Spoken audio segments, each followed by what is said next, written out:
Welcome to our channel TPN Telugu ప్రభ.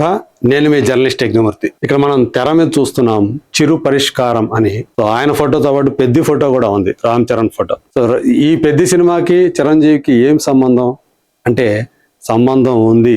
ఎందుకంటే ఇప్పుడు ఇది పెద్ది రిలీజ్ సమయంలో ఏదైతే మనం మాట్లాడుకున్నామో ఎగ్జిబిటర్లకి, తెలంగాణలో ఉన్నటువంటి ఎగ్జిబిటర్లకి అలాగే నిర్మాతలకి మధ్య ఇప్పుడు ఒక వివాదం తలెత్తింది. వాళ్ళు ఎగ్జిబిటర్లు పెద్ది అని ప్రత్యేకంగా ప్రస్తావించకుండా రాబోయే సినిమాలన్నింటినీ కూడా పర్సంటేజ్ విధానంలో, ఇప్పుడున్నటువంటి రెంటల్ విధానంలో కాకుండా పర్సంటేజ్ విధానంలో విడుదల చేయాలి అని చెప్పేసి వాళ్ళు డిమాండ్ చేశారు. లేదంటే మేము సహకరించమని కూడా చెప్తూ ఉన్నారు. టికెట్ రేట్లు కూడా పెంచమని హెచ్చరిస్తూ ఉన్నారు. ఇది ఇప్పుడు పెద్ది నిర్మాతల్ని, ఆ సినిమా డిస్ట్రిబ్యూటర్లందరినీ కూడా బాధ పెట్టింది. కనీసం తమకు మాట మాత్రమైనా చెప్పకుండా ఇలా ప్రెస్ ముందుకు వచ్చి ఇలా చెప్తారా అని చెప్పేసి వాళ్ళు ఆగ్రహోదగ్రులైపోయారు. సో ఇది గనక ఇలాగే ఉంటే ఈ ఇష్యూని చిరంజీవి గారి దగ్గర తీసుకెళ్తాం. గతంలో హరిహర వీరమల్లు సినిమా విడుదలకు ముందు కూడా ఇలాంటి రచ్చే చేశారు. సో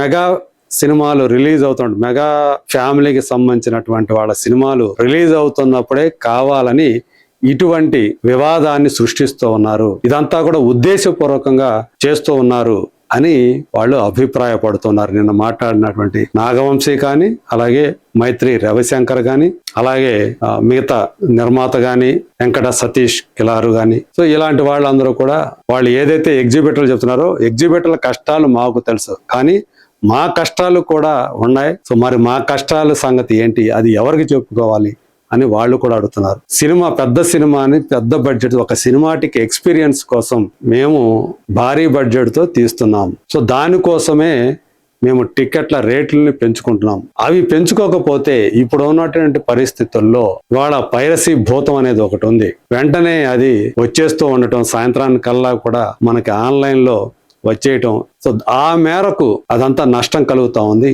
అదే మామూలు రేట్లతో పెడితే వచ్చే జనాలు ఎదురుగా అదే సంఖ్యలో ఉంటారు. టికెట్ రేట్లు తగ్గించినందువల్ల ఎక్కువ మంది జనం రారు, రేటు పెంచినందువల్ల జనం తగ్గిపోరు. ఎందుకంటే క్రౌడ్ పుల్లర్ ఉన్నాడు కాబట్టి పెద్దికి రామ్ చరణ్. ఇప్పటికే ఆ సినిమా సంబంధించిన ప్రమోషనల్ కంటెంట్ ఏదైతే వచ్చిందో, పాటలు కానివ్వండి, గ్లిమ్స్ కానివ్వండి, ఇవి ఆ సినిమా మీద విపరీతమైనటువంటి క్యూరియాసిటీని రేకెత్తించాయి. రేపు సినిమా రిలీజ్ దగ్గర పడే కొంది ఆ హైప్ అనేది మరింత పెరగబోతుంది. సో అలాంటి టైంలో అంటే మేము కూడా చేసేది వ్యాపారమే కదా, ఎప్పుడో ఒకసారి ఇలాంటి సినిమాలు వస్తాయి, పెద్ద సినిమాలు. దానికి కూడా మమ్మల్ని ఎందుకని ఇట్లా ఇబ్బంది పెడతారు అని చెప్పేసి వీళ్ళ వాదన. రవిశంకర్ గాని, నిర్మాత గాని, నాగవంశీ గాని, నట్టి కుమార్ సైతం కూడా అదే చెప్తున్నాడు. ఆయన ప్రొడ్యూసర్ కౌన్సిల్ అనేది ఇలాంటి విషయాల్లో స్తబ్దుగా ఉండిపోతా ఉంది, యాక్టివ్ గా ఉండట్లేదు. అక్కడ అది భ్రష్టు పట్టిపోతా ఉంది, సరైనటువంటి మీటింగ్ జరపట్లేదు. ఏం జరుగుతుందో అసలు ప్రొడ్యూసర్ కౌన్సిల్ అనేది, దాని అస్తిత్వం ఏంటో అర్థం కావట్లేదు. అందుకని నేను రాజీనామా చేస్తున్నాను నా జాయింట్ సెక్రటరీ పదవికి అని చెప్పి ఆయన రాజీనామా చేసేసాడు. నిన్న పెద్ద విషయంలో కొంతమంది అనుసరిస్తున్న ధోరణిని ఆయన తప్పు పట్టాడు. టికెట్ రేట్లు పెంచుకోకపోతే పని జరగదని చెప్పేసి ఆయన కొండబాదలు కొట్టినట్టు చెప్పాడు. చాలా మంది విమర్శిస్తుంటారు, జేబులు ఖాళీ అయిపోతాయి అని చెప్పి విమర్శిస్తూ ఉంటారు. కానీ ఆ ఒక్క సినిమా చూసినందువల్ల వాళ్ళ జేబులు ఏం ఖాళీ కావు అని ఆయన వర్షన్, వాళ్ళతో పాటు మరికొంతమంది వర్షం కూడా. అంటే ఈ పెద్ద సినిమాలు వచ్చినప్పుడు మాత్రమే ఇది ఉంటుంది, మిగతా సినిమాలకి ఏం పెంచమని అడగట్లేదు కదా, మీడియం బడ్జెట్ సినిమాలకి, చిన్న సినిమాలకి ఏం అడగట్లేదు కదా. వీటికి ఎక్కువ బడ్జెట్ కాబట్టి అవి రాబట్టుకోవడం కోసం వాళ్ళు పెంచుతున్నారు. ఏ ఉత్పత్తి అయినా సరే మనం ఒకటే ఉంటుంది, ఆ ఒక్క వస్తువే ఒక్కొక్క బ్రాండ్ ఒక్కొక్క రేటు ఎందుకు ఉంటుంది అని ఇప్పుడు ప్రశ్నిస్తున్నారు. మనం కూడా తక్కువ నాణ్యత ఉన్నది దాని తక్కువగా ఉంటుంది.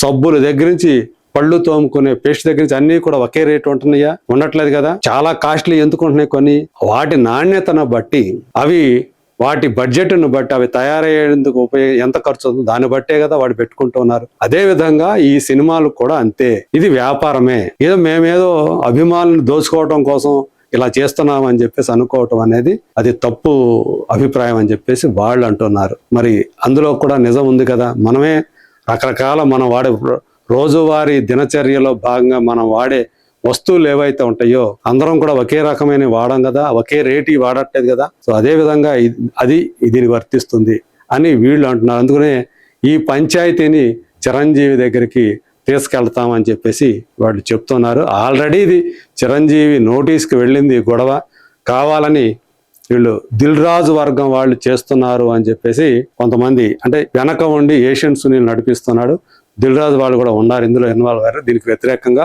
పెద్దకి వ్యతిరేకంగా. ఎందుకు వ్యతిరేకంగా అంటే మైత్రి మూవీ మేకర్స్ కనిపిస్తా ఉంది, వాళ్ళకి వ్యతిరేకంగా ఉన్నారు కాబట్టి దిల్ రాజు వాళ్ళు.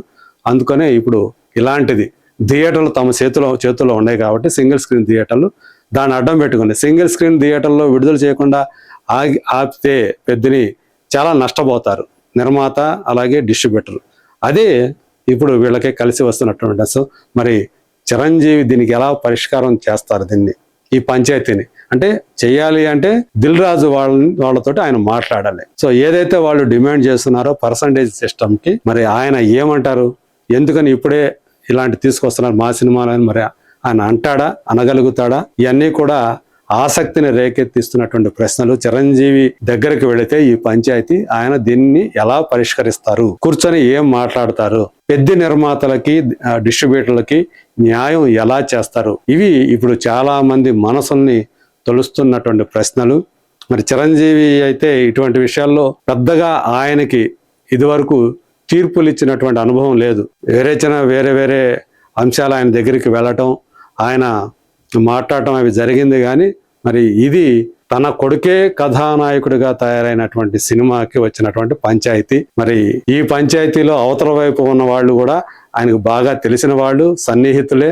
సునీల్ నారంగ్ కానీ అలాగే దిల్ రాజు బ్యాచ్ కానీ మరి వీళ్ళలో ఆయన ఎవరిని సమాధాన పరుస్తారు? ఒకవేళ తన కొడుకు సినిమా వైపు మాట్లాడితే కొడుకు కాబట్టి కొడుకు సినిమాని వెనకేసుకొస్తున్నాడు, వాళ్ళ ప్రొడ్యూసర్ని డిస్ట్రిబ్యూటర్ వెనకేసుకొస్తున్నాడు అనే మాట వస్తుంది. అలా మాట పట్టడం చిరంజీవికి అస్సలు ఇష్టం ఉండదు. మరి అలాగని వాళ్ళు చెప్పినట్టు దిల్ రాజు సునీల్ నారంగ్ చెప్పినట్టు పర్సంటేజ్ సిస్టమ్కి గనక ఆ విధానానికి వెళితే వీళ్ళకి అన్యాయం చేసినట్లు అవుతుంది. ఇది ఒక రకంగా చెప్పాలంటే ఆయన కూడా క్రాస్ రోడ్ లో ఉన్నట్టే లెక్క అనమాట. మరి ఆయన ఏ రకంగా ఈ సమస్యను పరిష్కరిస్తారో చూడాలని చెప్పేసి చాలా మంది ఎదురు చూస్తూ ఉన్నారు. మరి చిరంజీవి చేసే పరిష్కారం అందరికీ ఆమోదయోగ్యంగా ఉంటుందా లేదా? Let us wait and see.